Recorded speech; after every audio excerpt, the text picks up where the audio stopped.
চোখে দেখা কবরের আযাব। মুহাম্মদ ইবনে ইউসুফ বলেন, আবু সিনান রাহিমাহুল্লাহ ছিলেন একজন ব্যতিক্রম ধর্মী লোক।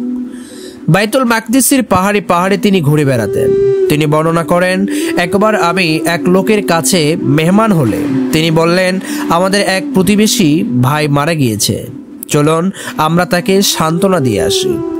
আমরা গিয়ে দেখি লোকটি ভীষণ অস্থির, কোনো সান্ত্বনাই সে গ্রহণ করছে না। আমরা তাকে বললাম, দেখো ভাই, আল্লাহকে ভয় করো, মৃত্যু তো সবার জন্যই অবধারিত, সৃষ্টি জগতের সবাইকে তো মরতে হবে। লোকটি বলল, তোমাদের কথা সত্য, কিন্তু আমার ভাইয়ের সকাল সন্ধ্যা যেভাবে কাটছে সেটা ভেবেই আমি কাঁদছি। আমরা বললাম, যেভাবে কাটছে মানে? তুমি কি আবার গায়েব জানো নাকি? লোকটি বলল, আমি আমার ভাইকে দাফন করে তার উপর সবেমাত্র মাটি দিয়েছি। এমন সময় আমি কবরের ভিতর থেকে শুনতে পেলাম, ভাই আমার বলে আমি তখন কবরে মাটি সরাতে শুরু করলাম। উপস্থিত লোকেরা আমাকে নিবৃত্ত করলো। তারা আমাকে বুঝিয়ে সুজিয়ে মাটি সরাতে নিষেধ করলো। তাদের কথায় আমি মাটি আবার আগের মতো করে দিয়ে উঠে যাব।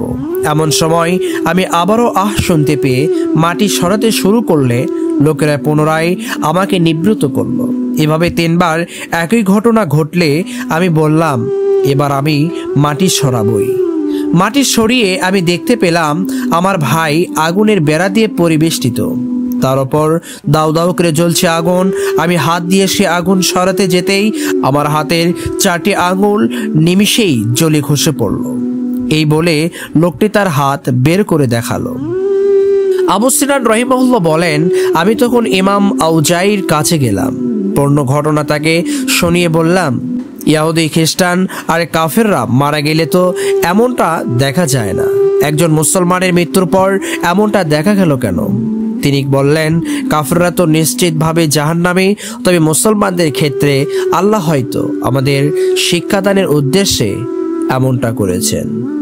ভিডিওটি যদি ভালো লাগে তাহলে অবশ্যই ইসলাম প্রচারের স্বার্থে ভিডিওটি শেয়ার করুন, লাইক কমেন্ট করুন এবং ফেসবুক পেজটি ফলো করুন, ইউটিউব চ্যানেলটি সাবস্ক্রাইব করুন। ধন্যবাদ।